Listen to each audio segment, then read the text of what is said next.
குருப்பியோ நம. ஸ்ரீ மகாபிரிவாஜனம் மகாபிரிவாஜனம் மகாபிரிவாஜனம். இன்னைக்கு தெய்வத்தின் குரல் பாகம் 4 கவிஞர் அறிஞரின் தற்பெருமை என்ற தலைப்பில் பிரிவா சொல்கிறத மேலே வாசிக்கிறேன். இது பக்கம் 1104 ஆரம்பிக்கிறது. நம் குழந்தையை நாம் ஏதோ அலட்சியப்படுத்தி விடுகிறோம். ரொம்பவும் காரியமாக இருந்ததில் அது சொல்ல வந்ததை காதில் போட்டு கொள்ளாமல் இருந்து விடுகிறோம். அதனாலேயே அது கோபித்து கொண்டு போய் உம்மென்று உட்கார்ந்து விடுகிறது. அந்த குழந்தைக்காக அடுப்பிலே பக்ஷணம் பண்ணி கொண்டதால் நாம் அது சொல்ல வந்ததை கவனிக்காதது. பக்ஷணம் பண்ணியானதும் எடுத்துக்கொண்டு போய் ஊரென்று உட்கார்ந்திருக்கிற குழந்தைக்கு கொடுக்கிறோம். வேண்டாம் போ என்று வாரி நம் மூஞ்சிலே அடிக்கிறது. அதனிடம் நமக்கு கோபமா வருகிறது. ராஜா பயலே, உனக்கு இத்தனை ரோஷமா? உன்னை கவனிக்காத இந்த அசட்டு அம்மாவை நன்னா அடி என்று குறிந்து காட்டத்தானே தோன்றுகிறது.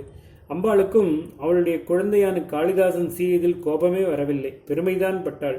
நான் யாரிடி என்று அவன் கேட்டதுக்கு பதிலாக தொமேவாகம் தொமேவாகம் தொமேவாகம் ந சஞ்சயா என்றாள். நீ நானேதான், நீ நானேதான், நீ நானேதான், இதில் சந்தேகமில்லை என்று ஒரு தரத்துக்கு 3 தரமாக சந்தேகத்துக்கு இடமில்லாமல் சொல்லிவிட்டாள். நீ நானேதான் அல்லது நீயேதான் நான் என்று சொல்ல வேண்டும்.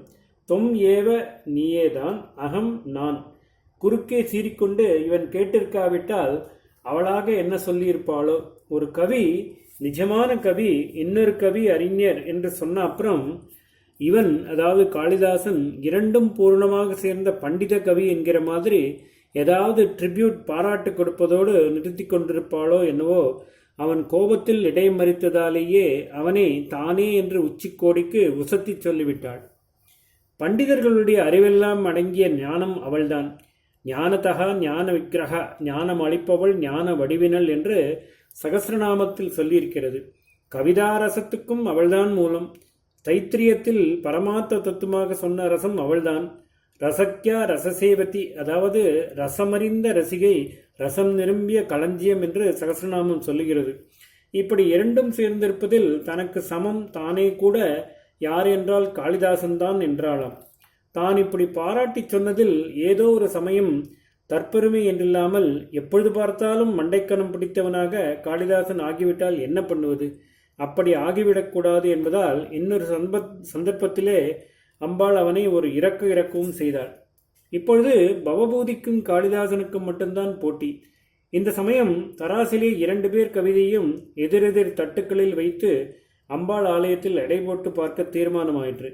ஏதோ ஒரு விஷயமாக போஜன் 2 பேரையும் கவி பண்ண சொன்னதில்தான் எது உசத்தி என்று அவனாலும் சதசாலும் சீர்தூக்கி சொல்ல தெரியாமல் அம்பாள் சித்தத்துக்கு விட்டது. போஜனே ஒரே அளவான ஓலை நறுக்குகளில் 2 பேர் கவிதையும் எழுதி எதிரெதிர் தட்டுக்களில் வைத்தான். அம்பாள் தர்ம நியாயமாக கவிதைகளின் தரத்திலே சித்தத்தை செலுத்தியதில் பவபூதியின் தட்டு மேலாகவும் காளிதாசனுடையது கீழாகவும் போக ஆரம்பித்தது. அதாவது காளிதாசனுக்கே வெற்றி சேர இருந்தது. உடனே அம்பாள் கவிதைகளை மட்டும் நியாயமாக சீர்தூக்கி காட்டிவிட்டால் கவிகளை அந்நியாயமாக சீர்கட்டு போக பண்ணுவதாகிவிடும் என்று நினைத்தாள். இப்பொழுதும் காளிதாசனே ஜெயித்தால் அப்புறம் ரொம்பவும் மண்டைக்கனம் ஏறி வீணாய் விடுவான். அதேபோல் ரொம்பவும் சரக்கு உள்ள பவபூதியும் ஏற்கனவே கொஞ்சம் மறைமுக இறக்கலாக பண்டித பேர் வாங்கினது போதாதென்று இப்பொழுது நேராக காளிதாசனுக்கு தோற்று போனால் மனசுடைந்து சீர்குலையும்படி ஆகும். 2 குழந்தைகளையுமே இப்படி ஆகவிடப்படாது என்று நினைத்தாள். க்ஷணகாலம்தான், அல்லது அதைவிடவும் குறைவு.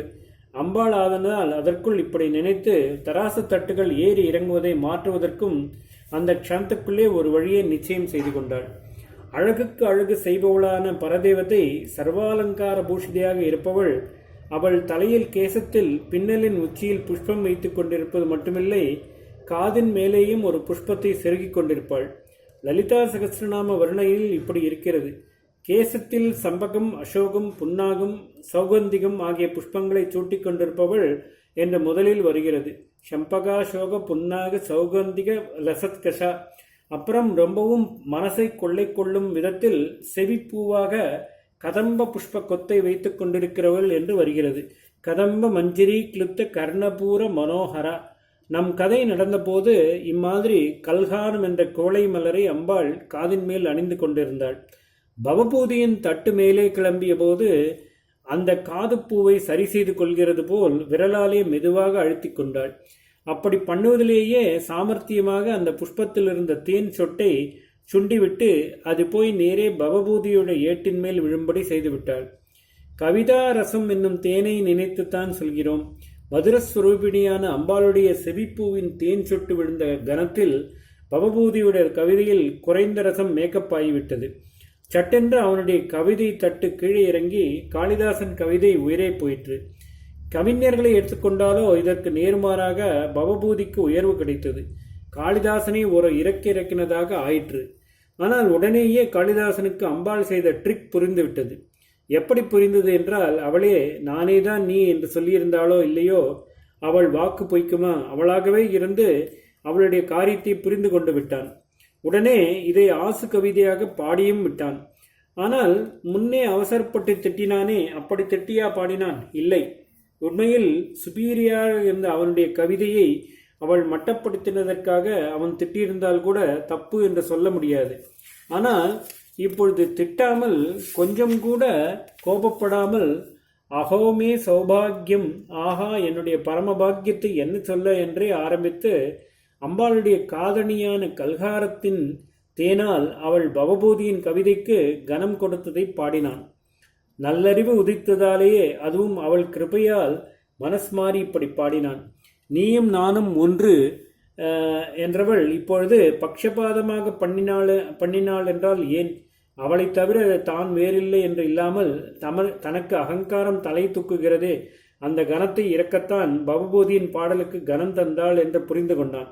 அதனாலேயே இதை தன் பாக்கியமாக நினைத்து பாடினான். அப்படியா விஷயம் என்று உடனே பவபூதி காளிதாசனுக்கு நமஸ்காரம் செய்ய, காளிதாசன் போஜனிடம் சொல்லி பவபூதிக்கு 100 மொத்த கஜங்களை சம்பாவனை செய்ய செய்தானான். போட்டியும் பொறாமையுமாய் இருந்த 2 மகாகவிகள் இப்படி ஒற்றுமையானதை தெரிந்து கொள்ள நம் மனசுக்கு மிகவும் சந்தோஷமாயிருக்கிறது. அப்புறம் காளிதாசனுக்கு நல்ல அடக்கம் உண்டாயிற்று. அவையடக்கமாக அவன் செய்துள்ள ஸ்லோகங்களை பார்த்தாலே தெரியும்.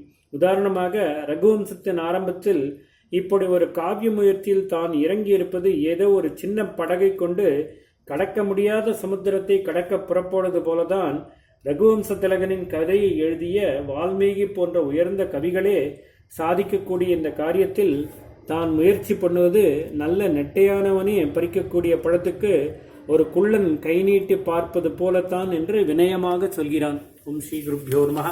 ஸ்ரீ மகாபரிவாச்சரணம் மகாபரிவாச்சரணம் மகாபரிவாச்சரணம்.